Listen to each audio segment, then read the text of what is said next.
Okay, next आपल्याला statements बघायचे. आता आपण काय काय बघितलं बघा, व्हेरिएबल्स बघितले, ऑपरेटर्स बघितले, कीवर्ड्स बघितले, जावास्क्रिप्ट कशा पद्धतीने राईट करायचं हे आपण डिस्कस केलं. नेक्स्ट आपल्याला जावास्क्रिप्ट मध्ये स्टेटमेंट्स बघायचे. तर जसं आपण जावामध्ये बघितलं सेम किंवा सी प्रोग्रामिंग बघितलं तसे स्टेटमेंट्स आहेत. पहिले आहेत कंडिशनल स्टेटमेंट्स आणि सेकंड वन आहे इटरेटिव्ह स्टेटमेंट. कंडिशनल मध्ये इफ स्टेटमेंट आहे, इफ एल्स स्टेटमेंट आहे. तर हा इफ एल्सचा हे बघा, if condition is true then conditional code is execute, otherwise condition is false else part will execute. आता बघा याच्यामध्ये इफ स्टेटमेंट आहे, इफ एल्स आहे, इफ एल्स इफ आहे. तर आता इफ स्टेटमेंट त्याचं syntax if condition then statements. आता हा इफ ब्लॉक कधी एक्झिक्यूट होतो, ज्यावेळी ही कंडिशन ट्रू होते. ठीक आहे, आता इथे एक्झाम्पल घेतलंय, एज इज इक्वल टू 20 आणि जर एज जर 18 पेक्षा ग्रेटर असेल तर क्वालिफाय फॉर ड्रायव्हिंग, आणि एल्स पार्ट काय दिलाच नाहीये कारण की फक्त आपण इफचं एक्झाम्पल बघतोय.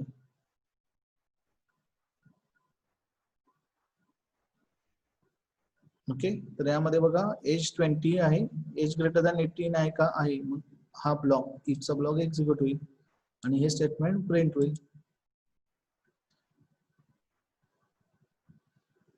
आपण दुसरं एक्झाम्पल बघू इफचं. मी इथं HTML टॅग लिहिला, त्यानंतर हेड टॅग लिहिला, हेड मध्ये टायटल राईट केलं, if statement, title tag close केला, नेक्स्ट हेड टॅग क्लोज केला आणि आपण बॉडी टॅग स्टार्ट करू. इथं बॉडी टॅग मध्ये मी जावास्क्रिप्ट स्टार्ट केलं, JavaScript type is equal to text slash JavaScript. Okay, आता इथं मी पहिल्यांदा एक व्हेरिएबल राईट केला, व्हेरिएबल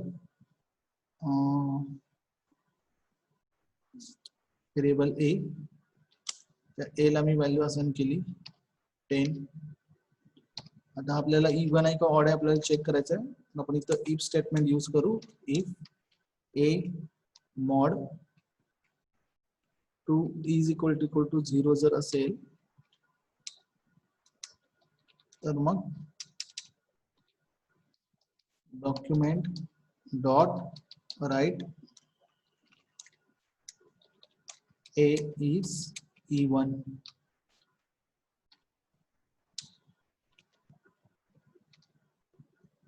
आपण फक्त इथच बघतोय, म्हणून इथं मी स्क्रिप्ट क्लोज केली,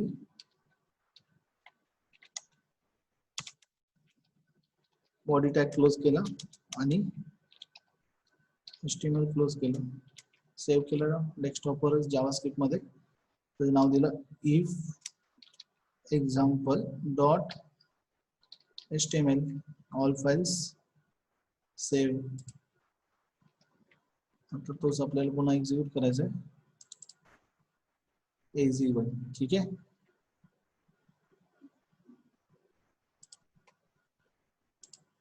हा इफचा झाला. इफ एल्स, जर if condition is true then this block get execute, otherwise this block get execute. याच प्रोग्राम मध्ये आपण इथं एल्स करू शकतो,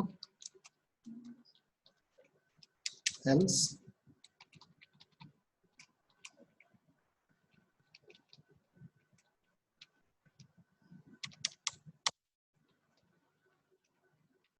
याची व्हॅल्यू आपण चेंज करू, 10 च्या जागी 17 करू आणि हा प्रोग्राम एक्झिक्यूट करू.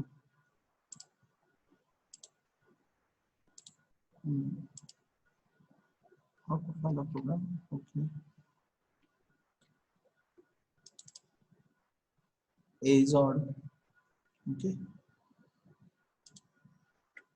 हा ई पण एल्स झाला. आपण असे खूप सारे एक्झाम्पल किंवा प्रोग्राम्स करू शकतो. आता इफ एल्स इफ, आता ह्याच्यामध्ये एल्स इफ म्हणजे काय, इफ ही जर कंडिशन हे झाली नाही सॅटिस्फाय झाली नाही तर एल्सिफ मधली कंडिशन आपण चेक करणार, पुन्हा ती नाही झाली तर पुढचं एल्सिफ, पुन्हा एल्सिफ आणि फायनली एल्स. तर याच कुठल्याच कंडिशन हे झाल्या नाहीत तर म्हणजे आता बघ इफ ही पहिली कंडिशन, ही कंडिशन जर सॅटिस्फाय झाली तर हा ब्लॉक गेट एक्झिक्यूट होईल. हा इथं आपण क्लोज केला त्यानंतर एल्सिफ स्टार्ट केला. जर ही कंडिशन मॅच होत नाही तर ही चेक कर, ही नाही होत तर ही चेक कर, ही पण नाही होत तर मग फायनली एल्स राईट कर. ओके, आता याचं एक्झाम्पल दिलंय variable books, books is equal इथं मॅथ्स दिले, जर हिस्ट्री जर असेल तर हिस्ट्री बुक, मॅथ्स असेल मॅथ्स बुक, त्यानंतर इकॉनॉमिक्स असेल इकॉनॉमिक्सचं बुक, नाहीतर मग अननोन बुक म्हणून राईट कर.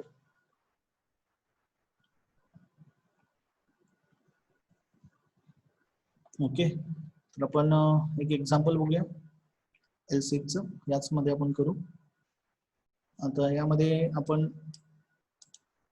पर्सेंटेज देऊन ठेवू, पर्सेंटेज इज इक्वल टू 77. इथं मी कंडिशन दिली first if percentage is greater than 70, then document dot write distinction.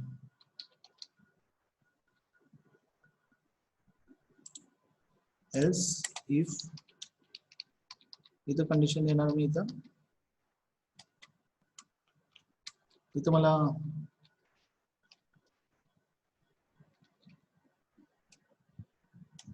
अजून एक कंडिशन द्यायला लागेल, percentage is less than 100. Okay, else if मी पुन्हा हीच कंडिशन कॉपी पेस्ट केली, इथं दिलं मी percentage is greater than 60 and less than 70. मग इथं म्हणायचं आपण फर्स्ट क्लास, पुन्हा मी हाच एल्सिफ कॉपी पेस्ट करून घेतो.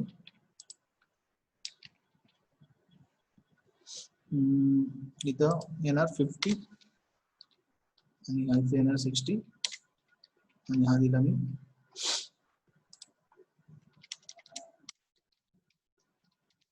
सेकंड क्लास,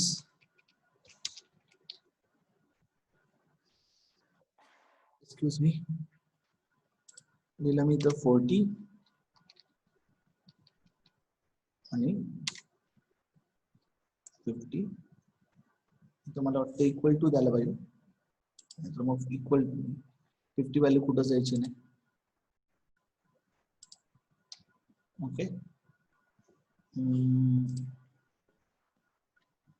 जर 40 पेक्षा ग्रेटर असेल आणि 50 पेक्षा लेस असेल तर पास क्लास आणि इथं फायनली एल्स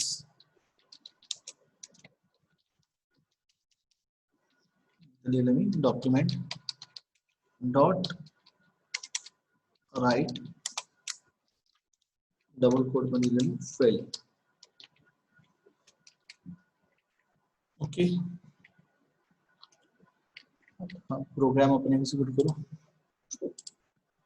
डिस्टिंक्शन,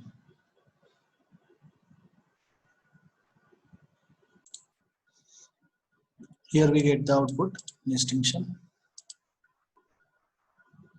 आता इथं जर सपोज जर मी पर्सेंटेज चेंज केले 37 केलं आणि प्रोग्राम एक्झिक्यूट केला तर फेल,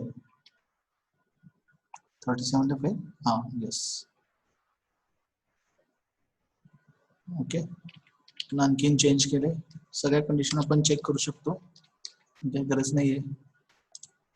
सेकंड क्लास. ओके, तर हे इफ एल्स आणि एल्सिफ आपण बघितलं. नेक्स्ट आहे स्विच केस. स्विच केस मध्ये सेम लाईक इफ, बघा इथं एक्सप्रेशन आणि सगळ्या केसेस चेक होतात. सपोज जर ही मॅच झाली तर डायरेक्ट एंड, ही मॅच झाली तर डायरेक्ट एंड, नाही तर डिफॉल्ट लाईन. अशा पद्धतीनं स्विचचा सिंटॅक्स आहे. स्विच एक्सप्रेशन पहिली केस ही जर झाली सॅटिस्फाय तर ब्रेक होऊन डायरेक्ट स्विच मधनं बाहेर, नाहीतर मग दुसरी केस, पुन्हा तिसरी केस अँड सो ऑन. आता ब्रेक स्टेटमेंट आपण यूज करतो त्यामुळे डायरेक्ट काय होतं, बाकीच्या केस चेक करत नाही, डायरेक्ट तो बाहेर एक्झिक्यूट होतो. आता इथं बघा ग्रेड ए दिले आणि इथं एबीसी, जर ए जर आली तर गुड जॉब, B आले तर प्रिटी गुड, C आले तर पास, D आले तर F आले तर अशा ग्रेड्स दिलं, नाही तर मग डिफॉल्ट. तर हा प्रोग्राम कॉपी होतोय का?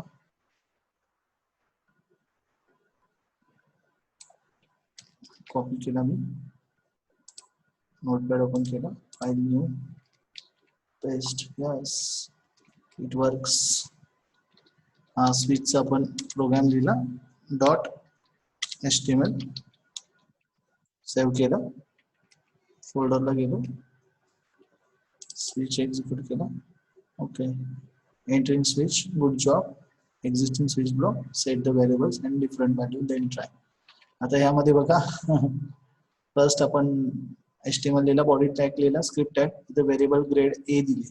ठीक आहे, तर इथं आपण राईट केलंय डॉक्युमेंट एंटरिंग स्विच ब्लॉक, आपण स्विच ब्लॉक मध्ये एंटर झालो. इथं जी ग्रेड आहे ती ही कॉपी होईल आणि तू चेक कर जा प्रत्येक केसला. तर इथंच ती मॅच भेटली, डॉक्युमेंट डॉट गुड जॉब म्हणून तो प्रिंट करेल. आणि काय होईल नंतर ब्रेक, ब्रेक नंतर तो या पुढच्या कंडिशन चेक करत बसणार नाही, डायरेक्ट तो कुठे येणार, एक्झिटिंग स्विच ब्लॉक मध्ये. सपोज जर मी इथं आता F लिहिलं, प्रोग्रामचं आउटपुट बघितलं तर okay, entering switch block failed, exiting switch block, set the variable to the default values and then try.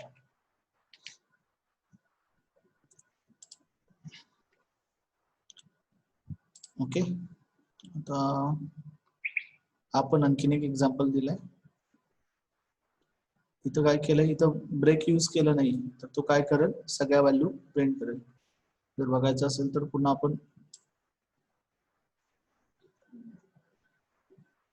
फक्त बॉडी टॅग मी कॉपी केला,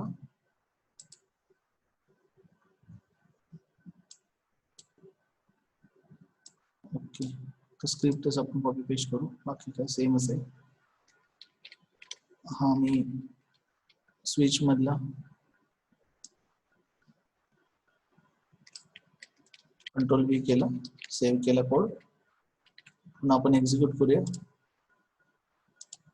आता इथं ग्रेड काय दिले, सेम A ग्रेड दिले, तरी सगळ्या केसेस झाल्या, कारण की इथं मॅच झालं, त्यानंतर ब्रेक झालं नाही, म्हणून तो ना पुढच्या पण सगळ्या केस प्रिंट केलं आणि मग तो बाहेर पडला. ठीक आहे, कळलंय?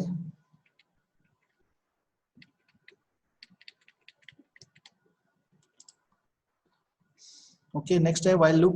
व्हाईल लूप मध्ये काय होतं, कंडिशन, हा इटरेटिव्ह टाइप आहे, जोपर्यंत कंडिशन ट्रू आहे तोपर्यंत ब्लॉक एक्झिक्यूट होतं. त्याचा फ्लो चार्ट दिलाय बघा, कंडिशन चेक, हा कोड ब्लॉक, जर कोड एक्झिक्यूट होत असेल, सॉरी ही कंडिशन ट्रू असेल तर हा ब्लॉक एक्झिक्यूट, पुन्हा तो कंडिशन चेक करेल, आहे का ट्रू, तर पुन्हा हा स्टेटमेंट किंवा हा ब्लॉक एक्झिक्यूट, पुन्हा कंडिशन चेक, कोड एक्झिक्यूट होणार, पुन्हा कंडिशन चेक करणार. जर जेव्हा फॉल्स होईल त्यावेळी तो लूप मधनं बाहेर पडेल. आता हा सिंटॅक्स आहे त्याचा.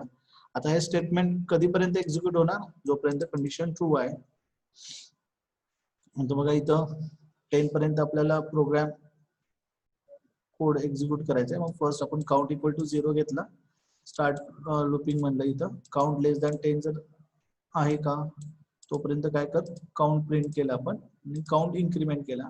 वाईल मध्ये 3 गोष्टी आहेत बघा, फर्स्ट म्हणजे इनिशियलायझेशन, हे इनिशियलायझेशन झालं, इथं कंडिशन चेक झाली आणि इथं कंडिशन ट्रू असल्यामुळे हा ब्लॉक एक्झिक्यूट होईल. आणि नंतर आपण काय केलं, इन्क्रीमेंट केलं, म्हणजे पहिल्यांदा इनिशियलायझेशन, कंडिशन आणि इन्क्रीमेंट किंवा डिक्रीमेंट, ज्याप्रमाणे आपल्याला आउटपुट पाहिजे त्याप्रमाणे. आता हाच प्रोग्राम आपल्याला जर करायचा असेल तर इथंच मी करतो, स्क्रिप्ट काउंट टाकली, ह्याला व्हॅल्यू असाइन केली, एन व्हेरिएबल घेतलं, त्याला व्हॅल्यू दिली 10. ठीक आहे, त्याला म्हणतात इनिशियलायझेशन.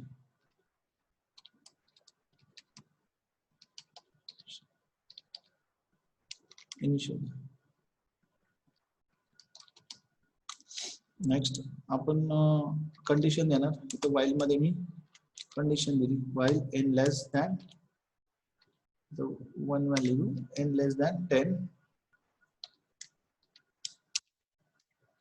तुम्ही राईट केलं document dot write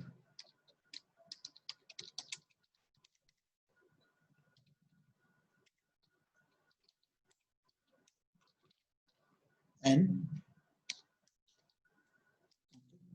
त्यानंतर मी केलं n प्लस प्लस, प्रिंट केलं, सेव्ह केलं. स्विचच एक्झाम्पल मध्ये आपण सेव्ह केलं आणि हा प्रोग्राम एक्झिक्यूट केला. 1 2 3 4 5 6 7 8 9 इथली लाईन काय आपल्याला गरज नाही.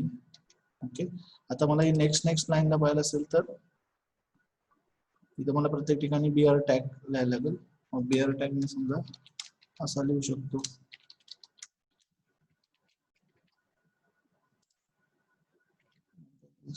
ओके, त्याला कॉन्कॅट केलं पाहिजे प्लस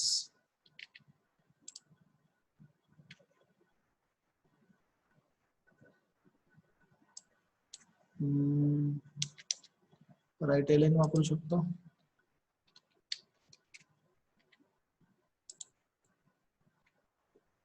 राईट एलाईन स्पेस घेतला.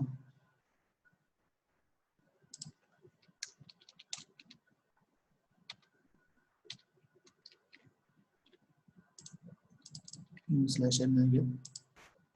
काय केलं, बीआर टॅग दिलाय पण इथं दिलाय का?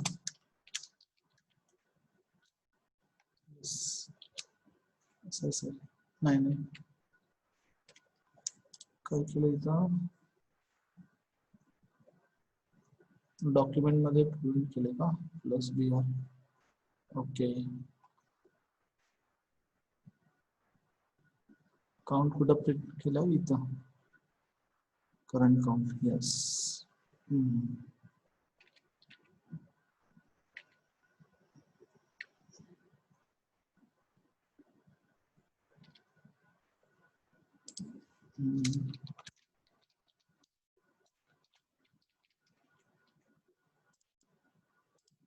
Yes, one by one. आता इथं काय केलं आपण, फक्त हा HTML कोड आहे त्याला डबल कोट मध्ये दिला आणि ऍज अ स्ट्रिंग केलं आणि ती स्ट्रिंग या व्हॅल्यूला कॉन्कॅट केली. बीआर काय करतं, नेक्स्ट लाईनला तो आणेल आपल्याला. इथं एन इन्क्रीमेंट केला, हे व्हाईल लूप झालं. आता डू व्हाईल, काल पण आपण भरपूर एक्झाम्पल बघितले जावा मधले. आता आपण हे जावास्क्रिप्ट मध्ये बघतोय. डू व्हाईल मध्ये फर्स्ट काय कोड ब्लॉक एक्झिक्यूट होतो, नंतर कंडिशन चेक होते आणि त्यानंतर जर कंडिशन ट्रू असेल तर पुन्हा कोड एक्झिक्यूट होतो, अदरवाइज फॉल्स. आता हेच एक्झाम्पल आपण बघूया. इथं मी काय केलं, कंट्रोल एक्स केलं, कंट्रोल व्ही केलं, हा कंडिशन लास्टला चेक होईल आणि इथं फक्त मी राईट केलं डू. ओके, आता इथे यांची व्हॅल्यू 1 आहे, ती पहिल्यांदा प्रिंट होईल. आपण चेक करू, ते झालं. इथं समजा इथं इक्वल टू दिलं, 10 पर्यंत प्रिंट होईल. ओके, तर हे डू व्हाईल आहे. डू व्हाईल मध्ये पहिल्यांदा स्टेटमेंट राईट केलं जातं, नंतर कंडिशन चेक केली जाते. It's opposite to while. While मध्ये पहिल्यांदाच कंडिशन चेक केली जाते. जर कंडिशन ट्रू असेल तरच हा ब्लॉक एक्झिक्यूट होतो. आता समजा मी इथं 11 व्हॅल्यू केली, आता ही काय आहे, 11 is less than or equal to 10 आहे का? नाहीये, पण तरी पण तो एकदा 11 व्हॅल्यू प्रिंट करेल. बघूया याचं आउटपुट, एकदा तरी 11 व्हॅल्यू प्रिंट करेल. सॉरी, सेव्ह केलं मी. आता 11 व्हॅल्यू प्रिंट करेल, कारण की ही कंडिशन काय झाली, इथं पहिल्यांदा काय करणार, तो n इज इक्वल टू 11 करणार. डू मध्ये काय करणार, document dot write L N, n ची व्हॅल्यू त्यानं राईट केली, किती 11. नेक्स्ट लाईनला तो आला, n इन्क्रीमेंट केला, 12 झाला. मग 12 लेस दॅन 10 आहे का? नाहीये. त्यानं पुन्हा लूप मध्ये गेला नाही, तो इथं डायरेक्ट प्रोग्राम एक्झिक्यूट केला त्यानं. ओके, नेक्स्ट हे डुवाल आणि डुवालचा एक्झाम्पल. नेक्स्ट आहे फॉर स्टेटमेंट. आता फॉर स्टेटमेंट मध्ये काय, इनिशियलायझेशन, कंडिशन आणि इन्क्रीमेंट किंवा डिक्रीमेंट ते एकाच स्टेटमेंट मध्ये होतात.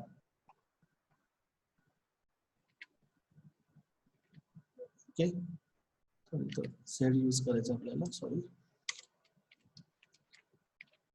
नेक्स्ट आहे बघा, इथं 3 गोष्टी जे काही इनिशियलायझेशन आहे, कंडिशन आहे आणि इन्क्रीमेंट डिक्रीमेंट एकाच लाईन मध्ये. आता फर्स्ट इनिशियलायझेशन झाल्यानंतर कंडिशन चेक करायचं. जर कंडिशन जर ट्रू असेल तर पुन्हा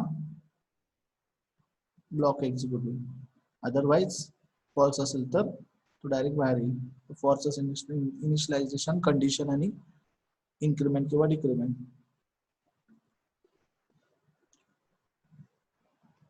हाच प्रोग्राम मध्ये आपण करू शकतो. एकच स्टेटमेंट राईट करायचं, फॉर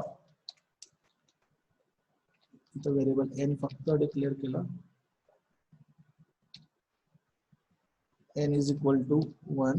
इनिशियलायझेशन झालं हे n less than 10 semicolon n plus plus. इथं काय करायचं, मला कर्ली ब्रॅकेट ओपन, त्यामध्ये मी राईट केलं डॉक्युमेंट डॉट राईट. इथं मला व्हॅल्यू कशाची प्रिंट करायची, n प्लस डबल कोट मध्ये br. सेव्ह केला आणि कोड एक्झिक्यूट केला. आला 1 to 10. ओके, तर हे फॉर स्टेटमेंट पण आपण लूप एक्झिक्युशन करायला यूज करतो. नेक्स्ट आहे for in. For in as a अरे म्हणून आपल्याला यूज करता येतो. म्हणजे आता यातल्या सगळ्या व्हॅल्यू आपल्याला या व्हेरिएबल मध्ये येतील आणि त्या व्हॅल्यू आपण नंतर काय त्या स्टेटमेंट मध्ये असेल ते आपण परफॉर्म करू. For in loop is used to loop through object properties. As we have not discussed object yet, you may now feel the comfortable with loop. But once we understand how the object behave in JavaScript, you will find this loop very easy. आता या object मध्ये ज्या काय आहेत value त्या सगळ्या आपल्या variable name मध्ये कॉपी होतात. आता ह्या एक्झाम्पल मध्ये बघा, नेव्हिगेटर ऑब्जेक्ट आहे आणि त्या ऑब्जेक्टच्या काही प्रॉपर्टीज आहेत. कुठल्या सर्व्हिस वर्कर आहे, त्यानंतर वेबकिट परसिस्टंट स्टोरेज आहे, वेबकिट टेम्पररी स्टोरेज आहे. तर या सगळ्या व्हॅल्यू कशामध्ये ए प्रॉपर्टी मध्ये होतील आणि ते आपण काय करतोय, प्रिंट करतोय. तर त्यासाठी आपण फॉर इन यूज केला. आता थोड्या सगळ्या प्रॉपर्टीज आहेत त्या प्रॉपर्टीज सगळ्या आपण या व्हॅल्यू मध्ये गेलो. आता ऍट अ टाइम या सगळ्या व्हॅल्यू काय होतील, प्रिंट होतील, ज्या काय त्या ऑब्जेक्टच्या प्रॉपर्टीज आहेत त्या. आता लूप कंट्रोल मध्ये 2 स्टेटमेंट्स आहेत. पहिला आहे ब्रेक आणि दुसरा कंटिन्यू. ब्रेक ऑलरेडी आपण डिस्कस केला केस मध्ये, स्विच केस मध्ये. आता यामध्ये काय आहे बघा, ब्रेक स्टेटमेंट, कंडिशन जर ट्रू आहे आणि आपण ब्रेक स्टेटमेंट जर यूज केला तर तो डायरेक्ट लूप मधनं बाहेर पडतो.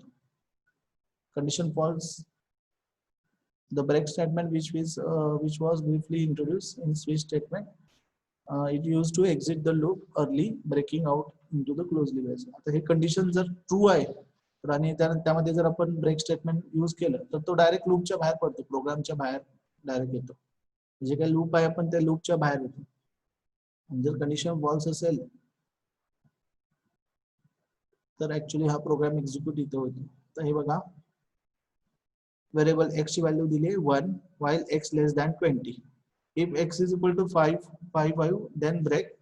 आणि नंतर काय केलं आपण, इन्क्रीमेंट केले आणि x काय केलं, प्रिंट केलं. आता पहिल्यांदा काय होईल, हे प्रिंट होईल entering the loop while x less than 20. x less than 20 आहे का, आहे. मग काय कर, x is equal to 5 आहे का, नाही. मग इन्क्रीज कर, मग 1 ची व्हॅल्यू काय होईल, 2 होईल. ओके, आणि व्हॅल्यू काय होईल, 2 प्रिंट होईल. मग पुन्हा काय होणार, पुन्हा चेक होणार 2 ग्रेटर दॅन 20 लेस दॅन 20 का आहे, त्याची व्हॅल्यू 5 आहे का, नाही. मग पुन्हा इन्क्रीज कर 3. फक्त 5 ज्यावेळी होईल, 5 x इज इक्वल टू 5 त्यावेळी ब्रेक होईल आणि ब्रेक नंतर तो काय होईल, बाहेर पडेल आणि पुढच्या व्हॅल्यू काय होणार नाही, प्रिंट होणार नाही. या व्हाईलच्या ब्लॉकच्या तो डायरेक्ट बाहेर जाईल आणि एक्झिस्टिंग द लूप म्हणेल. ठीक आहे. आता बघायचं असेल तर हाच कोड मी कॉपी करतो.